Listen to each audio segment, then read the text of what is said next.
नमस्कार। आदरणीय बुवा आमा, दिदीबहिनी तथा दाजुभाइहरू, म आज एक अत्यन्त संवेदनशील घडीमा तपाईहरू सामु उपस्थित भएको छु। केही दिन अघि सुनसरीको देवानगञ्ज, सिराहा लगायतका स्थानमा भएको दुःखद घटना र त्यसपछि केही जिल्लाहरूमा उत्पन्न अशान्त वातावरणलाई लिएर नेपाल सरकार पूर्ण रूपमा गम्भीर र संवेदनशील छ। यस दुःखद घटनामा परि निधन हुनुभएका हाम्रा नागरिकहरू जयप्रकाश मेहता, ओम प्रकाश मेहता र गणेश यादवप्रति म भावपूर्ण श्रद्धाञ्जली अर्पण गर्दछु। साथै शोक सन्तप्त परिवारजनहरूमा नेपाल सरकारका तर्फबाट गहिरो संवेदना व्यक्त गर्दछु। घटनामा परि घाइते हुनुभएका सम्पूर्ण नागरिकहरूको शीघ्र स्वास्थ्य लाभको कामना गर्दछु। घाइतेहरूको उपचारमा कुनै पनि प्रकारको कमी वा ढिलाइ हुन नदिन सम्बन्धित स्वास्थ्य निकायहरूलाई स्पष्ट निर्देशन दिइसकिएको छ। घटना भए लगत्तै सबै सुरक्षा निकायहरूले तत्काल घटनास्थलमा पुगेर परिस्थितिलाई सामान्य बनाउने, थप अप्रिय घटना हुन नदिने र शान्ति सुरक्षा कायम गर्ने प्रयास निरन्तर गरिरहेका छन्। घटनाको निष्पक्ष छानबिन गरी दोषीलाई कडा कानुनी कारबाही गर्न गृह मन्त्रालयले छानबिन समिति गठन गरिसकेको छ। म सबैमा विश्वास दिलाउन चाहन्छु कि यो छानबिन पूर्ण रूपमा निष्पक्ष र पारदर्शी हुनेछ। घटनामा संलग्न दोषी जो कोही भए पनि कानुनी दायरामा ल्याउन सरकार प्रतिबद्ध छ।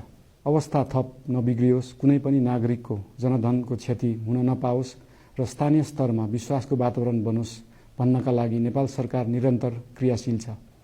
परिस्थिति सामान्यीकरण गर्न केन्द्र स्तरमा सर्वदलीय बैठक आह्वान गरी गहन छलफल गरिएको छ। स्थानीय तहसम्मै जनप्रतिनिधि, नागरिक समाज, विभिन्न धार्मिक गुरुहरू, समुदायका अगुवा तथा सामाजिक व्यक्तित्वहरूसँग निरन्तर संवाद भइरहेको छ।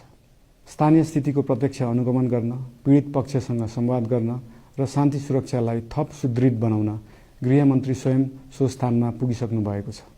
साथै देशको समग्र शान्ति सुरक्षाको अवस्थाबारे गम्भीर समीक्षा गर्न राष्ट्रिय सुरक्षा परिषदको बैठक बसी परिस्थिति अनुसारका आवश्यक निर्णयहरू समेत गरिसकिएको छ। यस्तो संवेदनशील घडीमा सामाजिक सञ्जाल वा अन्य माध्यमबाट असत्य, अपुष्ट सूचना, अफवाह, घृणा फैलाउने सामग्री वा समुदायबीच वैमनस्य बढाउने अभिव्यक्ति प्रचार प्रसार नगराउन अनुरोध गर्दछु। साथै सरकारी निकायहरूबाट जारी भएका आधिकारिक तथ्य र सूचना मात्र विश्वास गर्न विशेष आग्रह गर्दछु। प्रत्येक नागरिकको जीवधनको रक्षा गर्नु, सामाजिक सद्भाव जोगाउनु र समाजमा शान्ति कायम राख्नु राज्यको सर्वोच्च र प्राथमिक दायित्व हो। आगामी दिनमा पनि राज्य थप सतर्क र संवेदनशील रहनेछ।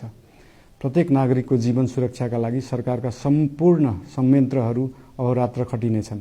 शान्ति सुरक्षा भङ्ग गर्ने, अराजकता फैलाउने वा हाम्रो सदियौं पुरानो सामाजिक सद्भाव, सहिष्णुता र भाइचारा खलबलाउने कुनै पनि क्रियाकलापप्रति सरकार पूर्ण रूपमा सचेत छ र यस गतिविधिमाथि कडा कदम चालिनेछन्। नेपालको संविधानले प्रत्येक नागरिकलाई आआफ्नो धर्म, संस्कृति र परम्परा मान्ने मौलिक हक प्रदान गरेको छ। यो संवैधानिक दायित्व निर्वाह गर्न सरकार पूर्ण रूपमा प्रतिबद्ध छ। धर्म समाजलाई आपसमा जोड्ने र प्रेम बाँड्ने शक्ति हो। संसारको कुनै पनि धर्म वा संस्कृतिले हिंसा, घृणा र विभाजन सिकाउँदैन। सबै धर्मको मूल सार करुणा, दया, प्रेम र शान्ति नै हो।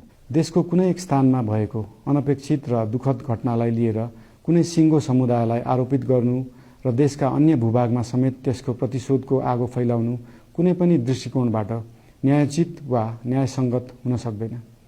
आदरणीय बुवा आमा, दिदीबहिनी तथा दाजुभाइहरू, हाम्रो इतिहास साक्षी छ कठिनभन्दा कठिन र अप्ठ्यारो परिस्थितिमा पनि आपसी एकता, सहिष्णुता र विवेक नै हाम्रो सबैभन्दा ठूलो शक्ति बनेका छन्। हामी सबैले जिम्मेवार नागरिकको भूमिका निर्वाह गर्दै यो सुन्दर र शान्त नेपाली आकाशमा मडारिएको अशान्तिको बादल हटाउनु पर्नेछ।